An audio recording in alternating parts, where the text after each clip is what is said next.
ओवीस kitchen या recipe चॅनलमध्ये तुमचे स्वागत आहे. तर आज आपण 2 बटाट्यांपासून अतिशय वेगळी आणि भन्नाट अशी रेसिपी पाहणार आहोत. यापूर्वी ही रेसिपी तुम्ही कधीच केली नसेल, पाहिली नसेल किंवा खाल्लीसुद्धा नसेल. खायला खूप जास्त अप्रतिम लागते. अगदी पाहुण्यांनासुद्धा ही रेसिपी खूप जास्त आवडणार आहे किंवा मग घरातल्यांसाठी करत असाल तर ते सुद्धा अगदी खूप जास्त खुश होणार आहेत ही रेसिपी खाऊन. कारण की अगदी भन्नाट असा पदार्थ तयार होतो.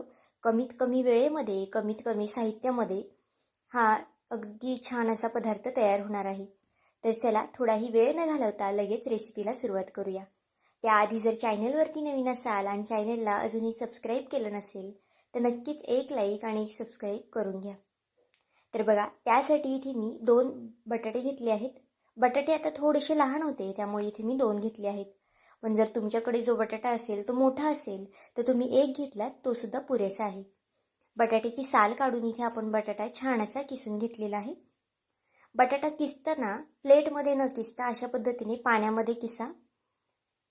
म्हणजे जो बटाटा आहे तो स्वच्छ धुतला सुद्धा जातो आणि छान कोरडा आपल्याला काढून घ्यायचा आहे.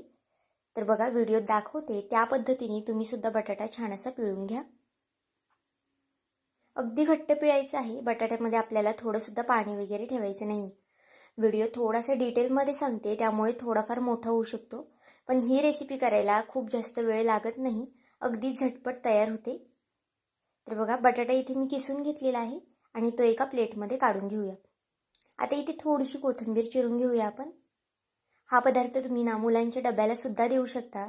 नेहमीची भाजी चपाती खाऊन सगळ्यांनाच कंटाळा येतो, पण अगदी असा झटपट बनणारा पदार्थ जर केला ना तर मुलेसुद्धा खुश आणि आपल्याला सुद्धा अगदी झटपट बनवता येतो. तर बघा, कोथिंबीर आपल्याला इथे अगदी बारीक अशी कट करून घ्यायची आहे. कोथिंबीर असेल तर नक्कीच घाला, कारण की या रेसिपीला कोथिंबीरने अजून जास्त चव येणार आहे. तर इथे पाहू शकता छान कोथिंबीर बारीक कट करून घेतलेली आहे. आता इथे आपल्याला बारीक रवा लागणार आहे. आता जर तुमच्याकडे मोठा रवा असेल तरीसुद्धा चालेल किंवा मग बारीक रवा असेल तो सुद्धा चालणार आहे. तर इथे बघा, 2 लहान बटाट्यांसाठी मी अर्धी वाटी रवा वापरलेला आहे. जर तुम्ही एकच मोठा बटाटा घेतला असेल ना तरीसुद्धा अर्धी वाटी रवा पुरेसा आहे. आता हा पदार्थ मी 2 व्यक्तींनुसार करत आहे, त्यानुसार इथे मी साहित्याचं प्रमाण घेतलेलं आहे. तुम्ही जर जास्त लोकांसाठी बनवत असाल तर मग साहित्याचं प्रमाण कमी जास्त तुम्ही करू शकता. पांढरे तीळ घेतलेले आहेत. आता हे तीळ थोडेसे काळे आणि पांढरे आहेत, कारण की हे तीळ गावाकडचे आहेत त्यामुळे असे दिसत आहे. तुमच्या घरात जे कोणते तीळ पांढरे अवेलेबल असतील ते तुम्ही घाला. पण पांढरे तीळ नक्कीच घाला, कारण की आता वातावरणसुद्धा थंडीचं आहे. त्यामुळे थंडीच्या वातावरणात अशा पद्धतीने पांढरे तीळ सगळ्यांनीच खाल्ले पाहिजे. आता बघा, गॅसवरती कढई तापत ठेवलेली आहे. कढईमध्ये मी अगदी थोडंसं तेल घालून घेतलेलं आहे. तेल तापलं की त्यामध्ये अर्धा चमचा जिरं आणि भरपूर असे पांढरे तीळ घालून घ्यायचे आहे. आता इथं तुम्हाला नक्कीच वाटलं असेल की बटाट्याची भाजी किंवा मग मेंदूवडे वगैरे करते की काय, किंवा कशाच्या वड्या वगैरे करतोय की काय आपण, किंवा मग थालीपीठ, उपमा, डोसे असं काही आपण इथे करत नाही. अगदी रेसिपी वेगळी आहे. यापूर्वी ही रेसिपी तुम्ही कधीच केली नसेल, पण जर एकदा केली ना तर आठवड्यातून 2 ते 3 वेळा नक्कीच कराल. आता बघा, मी 2 हिरव्या मिरच्या ठेचून घेतल्या होत्या. तुम्ही वाटून सुद्धा घेऊ शकता किंवा मग कट करून सुद्धा घालू शकता. पण कट करण्यापेक्षा अशा पद्धतीने ठेचून घाला, म्हणजे जर लहान मुलं खाणार असतील ना तर त्यांच्या दाताखाली मिरची वगैरे येणार नाही. आता जो बटाटा आपण किसून घेतला होता ना तो यामध्ये घालून घेऊया आणि बटाट्यासोबतच लगेच आपल्याला कोथिंबीर सुद्धा घालून घ्यायची आहे. आता हे छान असं मिक्स करून घ्यायचं आहे. गॅसची फ्लेम अगदी स्लो ठेवा, नाहीतर मग जो बटाटा आहे तो खाली करपू शकतो. त्यामुळे स्लो गॅसवरतीच आपल्याला हे छान असं मिक्स करून घ्यायचं आहे. व्हिडिओ इथपर्यंत पाहिलाच आहे आणि व्हिडिओ थोडा जरी आवडला असेल तर नक्कीच व्हिडिओला एक लाईक आणि एक सबस्क्राईब करायला विसरू नका, कारण की नवीन यूट्यूबरसाठी तुमचे एक लाईक, एक सबस्क्राईब हे खूप जास्त मोलाचं असतं. तर बघा, बटाटे छान असं मिक्स करून घेतला आहे. आता यावरती मी 1 ते 2 मिनिटासाठी फक्त झाकण ठेवून घेतलं आहे. आता मध्ये आधी मी एकदा चेकसुद्धा केलं आणि हलवून सुद्धा घेतलेलं. तुम्ही सुद्धा हलवून घ्या, नाही तर मग खाली बटाटा आहे ना तो करपू शकतो. आणि जर नॉनस्टिकची कढई वापरत असाल तर मग मध्ये आधी नाही हलवलं तरीसुद्धा चालेल, कारण की शक्यतो जर्मलच्या कढईमध्ये बटाटा वगैरे खाली चिटकू शकतो. तर बघा, बटाटा छान असा मिक्स करून झालेला आहे. आणि शिजलेला सुद्धा आहे. बटाटा किसल्यामुळे अगदी झटपट शिजला जातो. तर बघा इथे मी चेक करून पाहिलं होतं, बटाटा छान आपला शिजला आहे. आता यामध्ये अर्धा ग्लास इतपत पाणी घालायचं आहे. पाण्याचं प्रमाण तुम्ही नक्कीच बघू शकता. आपण अर्धी वाटी रवा घेतला असेल ना तर 1 वाटी इतपत पाणी घाला. म्हणजे जेवढा तुम्ही रवा घेतला असेल त्याच्या दुप्पट तुम्ही इथं पाण्याचं प्रमाण करू शकता. चवीनुसार मीठ घालून घेऊया. आता याला छान अशी खळखळून आपल्याला उकळी आणायची आहे. बघा गॅस फास्ट केला आहे आणि याला छान उकळी आणलेली आहे.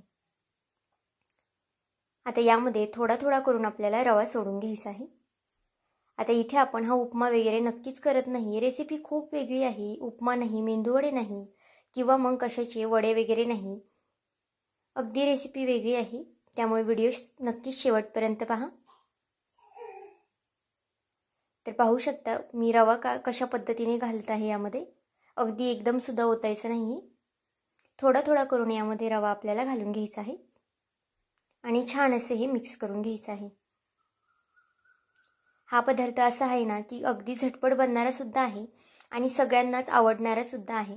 नेहमीचा पोहे उपमा खाऊन सगळ्यांनाच कंटाळा येतो. मग असं काहीतरी कधीतरी नवीन खायला मिळालं ना तर सगळ्यांना छान वाटणार आहे. तर बघा छान असं हे मिक्स करून घेतलेलं आहे मी आणि अगदी परफेक्ट असं आपलं पाणी आपलं यामध्ये बसलेलं आहे. जर तुम्हाला थोडंफार जर पातळ वाटत असेल किंवा मग पाण्याचं प्रमाण थोडं जास्त वाटत असेल तर तुम्ही 2-3 चमचे रवा अजून ॲड केला तरी चालेल. आता जे चमच्याला लागलेलं आहे ना ते आपण काढून घेऊया. जर तुम्ही ही रेसिपी नॉनस्टिकच्या कढईमध्ये करत असाल ना तर हे जे बॅटर आहे ना ते अजिबातच खाली चिकटणार नाही. पण इथे मी जर्मलची कढई वापरल्यामुळे थोडंफार खाली चिटकू शकतं. तर बघा झाकण ठेवून मी 1 ते 2 मिनिटासाठी फक्त हे शिजवून घेतलं आहे. रवा आहे त्यामुळे जास्त सुद्धा शिजवायचं नाही आपल्याला. रवा कारण की अगदी पटकन शिजला जातो, जास्त वेळ लागत नाही. आणि बटाटा तर आपण सुरुवातीला शिजून घेतला आहे. आता इथे मी रवा भाजून वगैरे घेतलेला नाही, पण जर तुम्हाला भाजून रवा घालायचा असेल तर तो सुद्धा तुम्ही इथे घालू शकता. तर बघा बॅटर अगदी परफेक्ट झालेला आहे. आता गॅसची फ्लेम आपण बंद करून टाकूया. आता हे जे आहे ना एका प्लेटमध्ये काढून घ्यायचं आहे. तर इथे तुम्ही पाहू शकता प्लेटला अगदी थोडं पण मी तेल लावलेलं नाही, कारण की आपल्याला याच्या वड्या वगैरे पाडायच्या नाही. त्यामुळे प्लेटला तेल लावण्याची काहीच गरज पडणार नाही. तर बघा सगळं बॅटर आपल्याला एका प्लेटमध्ये काढून घ्यायचं आहे आणि थोडंसं पसरून घ्यायचं आहे, कारण की बॅटर जे आहे ना ते खूप जास्त गरम आहे आणि लगेच याला हात वगैरे लावायचा नाही. थोडंसं कोमट होऊन द्यायचं आहे आणि मग नंतरनं तुम्ही याला हाताने मिक्स करू शकता. बघा आता इथे मी हाताला अगदी थोडंसं तेल लावून घेतलं आहे. जास्त सुद्धा तेल लावायचं नाही, अगदी थेंबर इतपत हाताला तेल लावून घ्या आणि व्हिडिओत दाखवते त्या पद्धतीने याला आपल्याला आकार देऊन घ्यायचा आहे. तर बघा अगदी या पद्धतीने आकार देऊन घ्या. अगदी सहज आकार देऊन होतो बघा, जास्त सुद्धा वेळ लागत नाही. अशाच पद्धतीने आता मी सगळ्याला आकार देऊन घेणार आहे. आता जर तुम्हाला याचे गोल गोल शेप करायचे असतील, म्हणजेच गुलाबजाम सारख्या गोल गोल आकार करायचे असतील ना तर ते सुद्धा तुम्ही करू शकता, कारण की ते सुद्धा दिसायला अगदी छान दिसतात. पण अशा पद्धतीने जरी केले ना तरी दिसायला छान दिसतात. बघा ही रेसिपी खूप जास्त पौष्टिक सुद्धा आहे. जर यामध्ये तुम्ही पालक वगैरे घातली ना चिरून किंवा मग गाजर किसून घातलं, शिमला मिरची वगैरे बारीक किसून घातली ना तर अजून जास्त ही रेसिपी पौष्टिक होणार आहे. लहान मुलं भाज्या वगैरे खात नाही किंवा मग भाज्या खायला नखरे करतात, तर या टायमाला तुम्ही अशा पद्धतीचे वेगवेगळे पदार्थ करून त्यांना त्यामध्ये व्हेजिटेबल वगैरे घालू शकता आणि त्यांना नक्कीच खायला देऊ शकता. तर बघा सगळे आता मी करून घेणार आहे. व्हिडिओ इथपर्यंत पाहिलाच आहे आणि व्हिडिओ थोडा जरी आवडला असेल ना तर नक्कीच एक लाईक आणि एक सबस्क्राईब करा आणि माझा हा व्हिडिओ तुम्ही कुठून पाहत आहात हे सुद्धा मला कमेंट करून सांगायला विसरू नका. तर आता इथे बघा सगळे शेप मी करून घेतलेले आहेत. अगदी सिलेंडरचे शेप असतो ना त्या पद्धतीने आपण ह्याला आकार देऊन घेतलेला आहे. अगदी एकसारखे असे करून घ्यायचे आहेत. आता हे आपल्याला तळायचे आहेत किंवा मग काय करायचे नाही हे सुद्धा मी तुम्हाला पुढे सांगते आणि हे तोडून सुद्धा मी तुम्हाला दाखवणार आहे. याचा आवाज सुद्धा ऐकून दाखवणार आहे. त्यामुळे व्हिडिओ शेवटपर्यंत पहा, कुठेही स्किप करू नका. कशा पद्धतीने हे फ्राय करायचे आहेत हे सुद्धा तुम्हाला मी सांगणार आहे, कारण की आपण जे फ्राय वगैरे करतो ना त्याची सुद्धा प्रोसेस खूप जास्त महत्त्वाची असते. जर तुम्ही मीडियम गॅसवरती, स्लो गॅसवरती जर हे तळले ना तर खूप जास्त तेल पितील आणि अगदी मऊसूत नरम पडतील. कारण की आपल्याला हे अगदी फास्ट गॅसवरतीच तळून घ्यायचे आहे. गॅस कुठेही स्लो करू नका. सुरुवातीपासूनच फास्ट गॅसवरती आपल्याला हे तळून घ्यायचे आहेत बघा. आता एक एक करून मी इथे सोडणार आहे. कढई जी आहे थोडीशी पसरटी आहे, त्यामुळे मी थोडेफार जास्त सोडते. तुमची कढई जर लहान असेल, खोलगटी असेल, तर तुम्ही एकसंगती इतके सोडले नाही ना तरीसुद्धा चालणार आहे. अजिबातच एकमेकांना चिटकत वगैरे नाही. हे अगदी सहज निघले जातात किंवा मग खालीसुद्धा चिटकत नाही. फक्त टाकल्या टाकल्या तुम्हाला लगेच हलवायचं नाही. 1 मिनिटभर तरी थांबायचं आहे. आणि मग नंतर ना अशा पद्धतीने चमच्याने त्याची एक साईड पलटी करून घ्यायची आहे. तर बघा, व्हिडिओ दाखवते त्या पद्धतीने छान असं पलटी करून घ्या. अगदी हलक्या हाताने पलटी करायचं आहे. अगदी कुरकुरीत आणि आतनं अगदी मऊसूत असे जाळीदार असे हे क्रिस्पी स्नॅक्स तयार होतात. मुलांना नक्कीच आवडणार आहेत ही रेसिपी जर तुम्ही खायला दिली तर. किंवा मग रविवारच्या वेळेससुद्धा तुम्ही नाश्त्याला हा पदार्थ बनवू शकता. किंवा मग पाहुणे रावळे आले, त्यांना तोंडी लावण्यासाठी काही जर तुम्हाला बनवायचं असेल, नेहमीची भजी आपण तर करतोच, पण जर अशा पद्धतीने वेगळं काहीतरी केलं ना तर सगळ्यांनाच आवडेल. तर बघा, छान असे मी क्रिस्पी रंगावरती हे तळून घेणार आहे. दिसायला सुद्धा तुम्ही इथे बघू शकता किती छान दिसत आहे आणि खायला तर नक्कीच अप्रतिम लागणार आहे.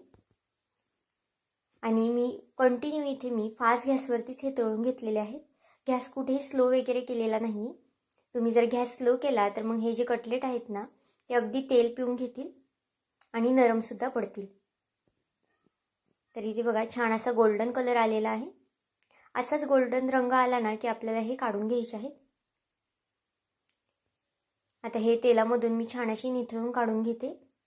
अजिबातच तेलकट वगैरे होत नाही. कमीत कमी तेलकट हे पदार्थ होतात. तर आता बघा, तेलातून सगळे काढून घेऊया आपण. आणि अशाच पद्धतीने बाकीचे सुद्धा तळून घ्यायचे आहेत. छान निथळून काढायचे आहेत. तुम्ही टिश्यू पेपरवर सुद्धा काढू शकता. म्हणजे जे थोडंफार तेल वगैरे उरलेलं असतं ना तर ते टिश्यू पेपरला लागलं जातं आणि जो पदार्थ आहे आपला तो अजिबातच तेलकट होत नाही. तर बघा, किती छान असा रंग आलेला आहे आणि दिसायला सुद्धा अगदी अप्रतिम दिसत आहे. आता हे कशासोबत खायचं हे सुद्धा मी तुम्हाला पुढे सांगणार आहे. तर बघा, हे तुम्ही टोमॅटो केचप सुद्धा सोबत खाऊ शकता किंवा मग नुसते खाल्ले ना तरी सुद्धा अगदी अप्रतिम लागतात. तुम्ही याचा आवाज तर नक्कीच ऐकू शकता. किती जास्त कुरकुरीत क्रिस्पी असे झालेले आहेत आणि आतमध्ये अगदी जाळीदार मऊसूत असे झालेले आहेत. खायला खूप जास्त अप्रतिम लागतात आणि बनवायला सुद्धा अगदी सोपे आहेत. कमीत कमी वेळेमध्ये तयार होतात.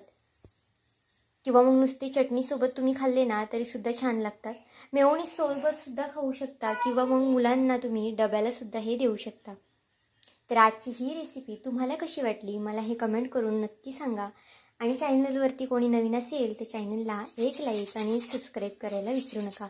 भेटूया आपण पुन्हा एका अशाच नवीन व्हिडिओमध्ये. तोपर्यंत बाय.